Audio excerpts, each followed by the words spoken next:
Good morning student. आज हम हरियाणा का प्राचीन इतिहास से संबंधित कुछ महत्वपूर्ण पर्सन देखेंगे। ये देखिए आपके सामने जो दिख रहा है ये हरियाणा का मैप है भाई। उसके बाद देखिए हरियाणा के जो प्राचीन इतिहास से संबंधित महत्वपूर्ण जो क्वेश्चन आते हैं आपके कंपटीशन में वो यहाँ दे रखे हैं। सबसे पहले है हरियाणा में सर्वप्रथम मानव के रहने के प्रमाण शिवालिक और अरावली की पहाड़ियों से प्राप्त हुए हैं। ये इंपॉर्टेंट है भाई। नवपाषाण काल शब्द का प्रयोग सबसे पहले किसने किया और कब किया, ये बहुत बार आता है अभी इंडियन हिस्ट्री में भी आता है। जॉन लोवाक ने किया 1865 में किया था।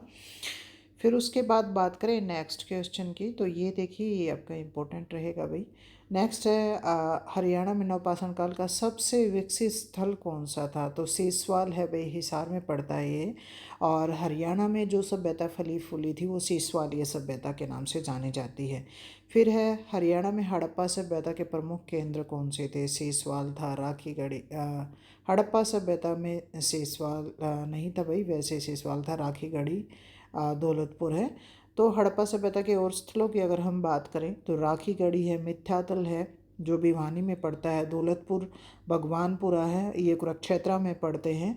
और उसके अलावा एक फरवाना खास है जो महम में पड़ता है, और बनावली है। और ये सारे के सारे जो स्थल हैं आपके ज़्यादातर ये कहाँ पर हैं। और एक बालू क्षेत्र है वो भी हड़प्पा काल से संबंधित है। तो ये आपके हड़प्पा संबंधित स्थल हैं भाई। उसके अलावा बात करें हम हड़प्पा सभ्यता के सर्वाधिक जो कंकाल मिले हैं, मतलब हड़प्पा सभ्यता से संबंधित जो कंकाल मिले हैं हरियाणा में कहाँ से मिले हैं सबसे ज़्यादा, तो ये फरमाना रोहतक में मिले हैं भाई। और यहाँ से क्या है लगभग कितने बताए 70 कंकाल प्राप्त हुए हैं भाई। नेक्स्ट है मिट्टी से बनी हल की प्रतिरूप कहाँ से मिली है, बनावली से मिली है, बहुत बार पेपर में आता है भाई। हड़प्पा वासी किस पशु को नहीं जानते थे, घोड़े को नहीं जानते थे। कौन सा उनका पवित्र वृक्ष था जिसकी वो पूजा करते थे, पीपल के पेड़ की करते थे भाई।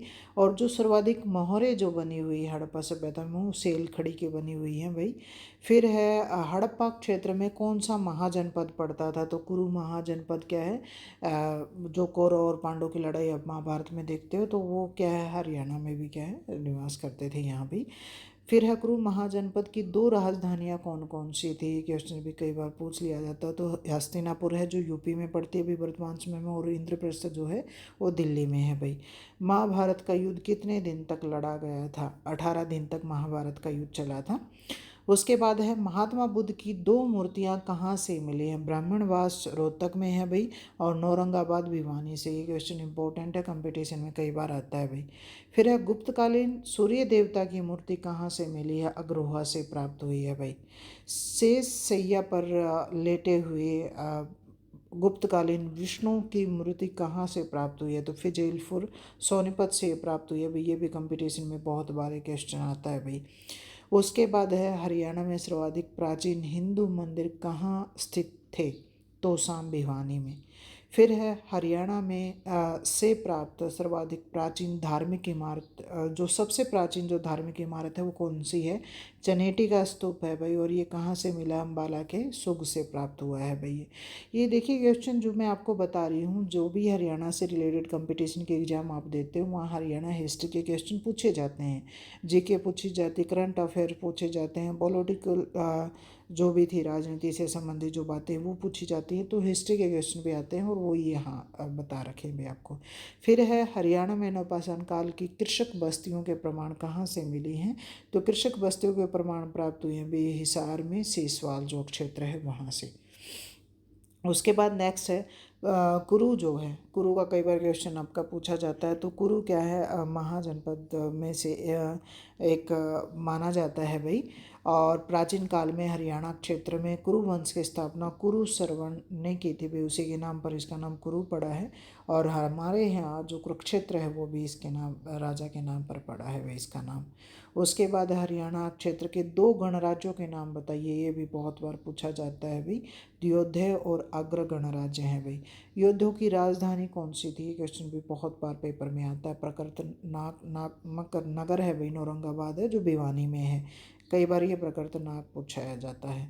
फिर योद्धों की टकसाल कहाँ से मिली है? खोखराकोट रोहतक से मिली है भी। अग्र गणराज्य की राजधानी कौन सी थी? अग्रोहा थी।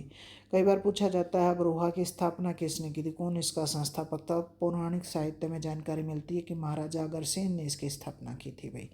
फिर उसके बाद नेक्स्ट है पुष्पभूति या हर्षवर्धन की राजधानी कौन सी थी? पुष्पभूति वंश से ही संबंधित है हर्षवर्धन, तो इनकी राजधानी थानेश्वर थी भाई। और पुष्पभूति काल में हरियाणा क्षेत्र को किस नाम से जाना जाता था? श्रीकंठ जनपद के नाम से जाना जाता था। फिर है हर्षवर्धन के समय कौन सा विदेशी यात्री आया था? ह्वेनसांग आया था भाई, जिसने पुस्तक लिखी है सियूकी और चीन का ही रहने वाला था भाई। हर्षवर्धन के नाटक कौन कौन से? ये क्वेश्चन भी बहुत बार पूछा जाता है भाई। रत्नावली, प्रियदर्शिका और नागानंद हैं भाई। और हर्षवर्धन का प्रधानमंत्री कौन था? बंडी था भाई। दिवाकर ने किस शासक को बौद्ध धर्म का अनुयायी बनाने के लिए प्रेरित किया था? हर्षवर्धन को किया था भाई। हर्षवर्धन ने किसके कहने पर बौद्ध धर्म को स्वीकार किया था? दिवाकर मित्र के कहने पर। फिर है यात्रियों का राजकुमार किसे कहा जाता है? ह्वेनसांग को कहा जाता है भाई। ह्वेनसांग ने किस महासभा की अध्यक्षता की थी? कन्नौज महासभा। हर्षवर्धन के टाइम पीरियड में दो महासभाएं, एक प्रयाग में हुई थी और एक ही कन्नौज में हुई थी भाई। उसके बाद है नालंदा विश्वविद्यालय की स्थापना गुप्त काल में हुई थी भी, कुमार गुप्त के टाइम पीरियड में। उसके बाद है ह्वेनसांग भारत में कब से कब तक रहा? ये टाइम पीरियड पूछ लिया जाता है। या हर्षवर्धन के दरबार में कितने टाइम तक रहा था? ये पूछ लिया जाता है। 629 से 644 तक भारत में रहा भी, 8 वर्ष क्या है वो हर्षवर्धन के दरबार में रहता है। उसके बाद है तोमर वंश की स्थापना किसने की थी? ये भी क्वेश्चन कई बार हरियाणा इस टाइम पूछा जाता है। अनंगपाल प्रथम या जाउल ने 736 में इसकी स्थापना की है भाई। दिल्ली की पुनर्स्थापना किसने की थी? तोमरों के आनंदपाल ने की थी भाई। फिर है हरियाणा में क्षेत्र में तोमरों पर महमूद गजनी के आक्रमण को किस नाम से जाना जाता है? महमूद गजनी 17 आक्रमण किए, हरियाणा पर आक्रमण किया था, थानेसर आक्रमण 1014 में भाई। योद्धों के समय हरियाणा की दो डिवीजन कौन सी थी? योद्धों ने अपना प्रशासन चलाने के लिए दो डिवीजन बना रखी थी, वो कौन कौन सी थी? एक रोहतक थी भाई और एक सिरसा थी भाई। ठीक है। उसके बाद ये आपका प्राचीन हरियाणा का जो इतिहास के जो इम्पोर्टेंट क्वेश्चन थे ये कंप्लीट हो गए हैं यहाँ। इससे पहले हमने हरियाणा के जो स्रोत हैं बहुत जो प्राचीन काल के, मध्यकाल के, आधुनिक काल के, वो एक वीडियो अलग से बना रखी है। तो ये हरियाणा के प्राचीन इतिहास की जो इम्पोर्टेंट बातें थी वो यहाँ कंप्लीट हो गई हैं भाई।